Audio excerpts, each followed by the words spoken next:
Good afternoon, everyone. Welcome to another edition of the Problem Gambler's Corner.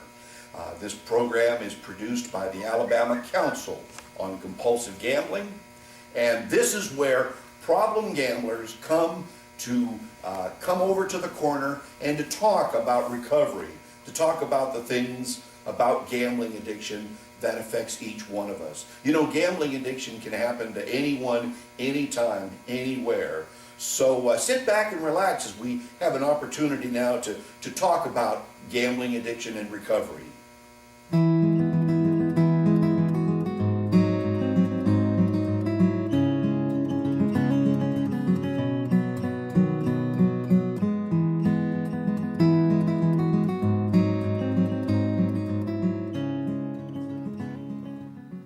Wow.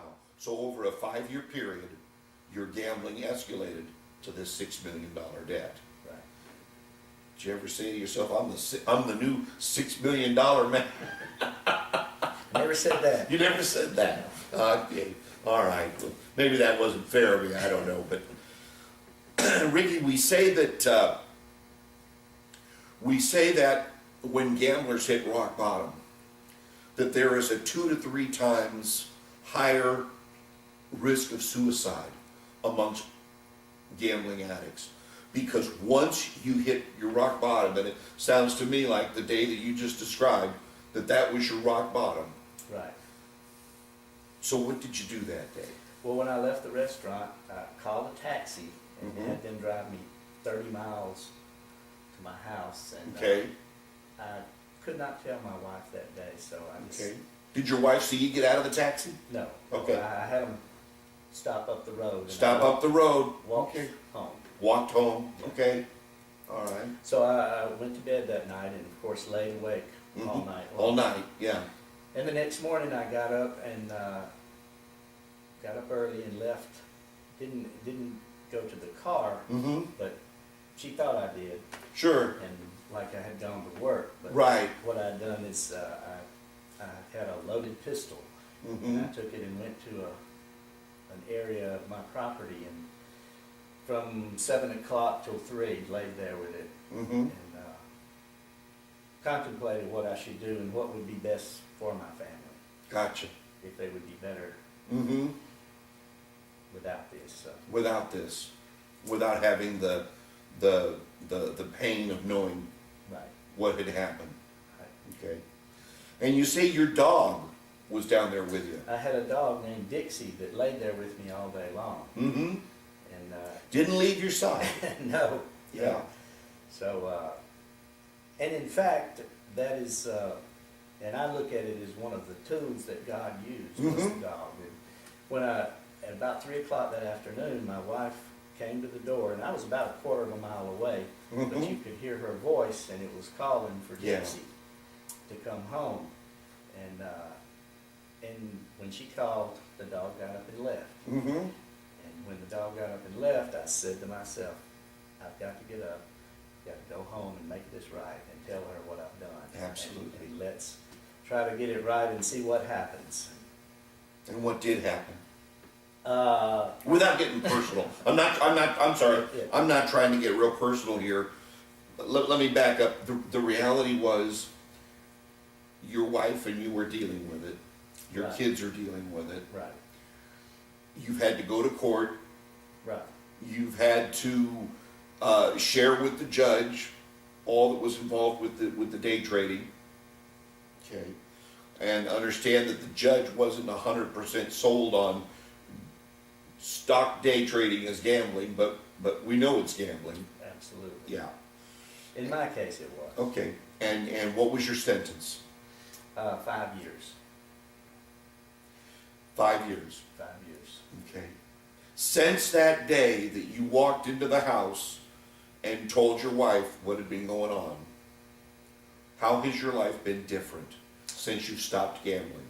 Well, that part is better. I'm not lying, Mhm. not hiding anything, and I'm not gambling. Okay.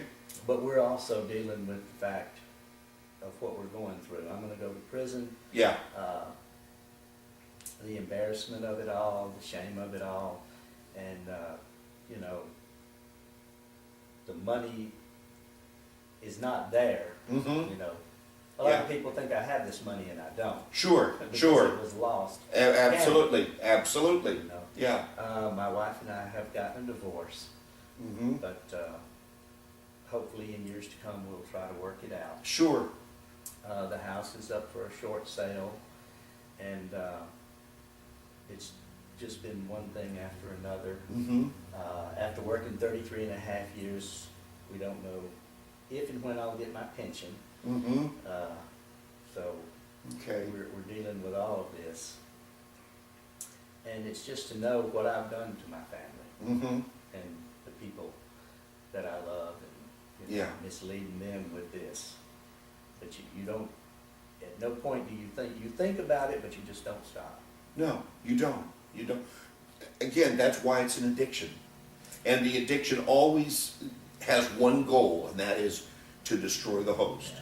There might be some people watching this video right now, they're going through the exact same thing. Different circumstances, Yeah. but it's destroying their lives. And I went to the doctor, and while I was in a doctor's office in Montgomery, my wife picked up a magazine, and in the magazine it had Gamblers Anonymous, Okay, a meeting in Wetumpka. okay, okay. So I took that and attended a meeting of Gamblers Anonymous. This was September 22nd of 2012. Okay, And, so that's your clean date. yes, sir. Great, That's it. great. So aside from all of the destruction from the gambling, how has your life been now that you're in a recovery program and you're not gambling? Well, to me, it's somewhat of a relief Mm-hmm, that I'm not gambling. Like I say, I'm not lying. I'm not stealing. mm-hmm. It's just, it's a long road to get back to where I need to be. Absolutely, recovery is always a long road, But yeah. the Gamblers Anonymous has been a wonderful program for me. Okay, I met people, they told their story, and I told mine. similar to what you're doing right here. Yes. Mhm. And the amazing thing to me is, you know, you weren't judged by anybody. No, Because no. they'd all been there. They've all been there. I've been there, you've been there, some of you watching have been there. So you no longer are enslaved to Right. that addiction. And so even though you don't have a job, and even though you've got these other circumstances, you are probably freer now than you've ever been in your life. That's exactly right. I don't want to get too much into the personal things between you and your family. That's your business and their business. But I just want to ask one question. When you shared with your wife that you'd been gambling all throughout, you know, for so many years, how did she react to that as far as saying, my gosh, I never realized, I never knew? She felt guilty and blamed herself that she didn't pick up on it. Okay, And I tried to explain to her that no matter what she did, I could have hidden it. exactly, And I had hidden post office boxes. exactly. Getting the mail forwarded, Yes. getting those calls forwarded. And I tried to explain to her that Yeah. it was not her fault. That's right. It's totally me, and Yeah. everything was manipulated Yeah, to yeah. keep it, like you say, under the radar. Under the radar. When our house in California was foreclosed, my father asked my wife, how is it that my son can skip 13 mortgage payments and you didn't know anything about it? And she said, I trusted him. Right, I exactly. trusted him. Well, let me say something to you, Ricky, and let me say something to our viewers that are watching the program, and that is, you know, there's no shame in being a gambling addict. The only shame is not asking for help. And so by you asking for help, Ricky, it goes without saying that hopefully your story, and that's the whole reason that you're here with us on the show today, is that your story is going to hopefully help somebody else say, I don't need to get to that point, I need to get help. That's right. And if you're ever gambling and you lose money, Right, the only thing you can think about is getting back over there the next day to get it to back. get it back. You have a problem, and you probably need to get help to try to stop it before it gets to, We just keep chasing it. yeah. So folks, if you're having to lie to cover up where you are when you're gambling, or if you're betting more money than you could afford to gamble, you might have a problem. And so again, the producers of this program, the Alabama Council on Compulsive Gambling, they can put you in contact with support group meetings, with therapists that are trained gambling counselors that can help you get into recovery. Because Ricky, of all the things on this earth to gamble with, don't gamble with your recovery. Get help, it's out there. Call that number, 334-277-5100.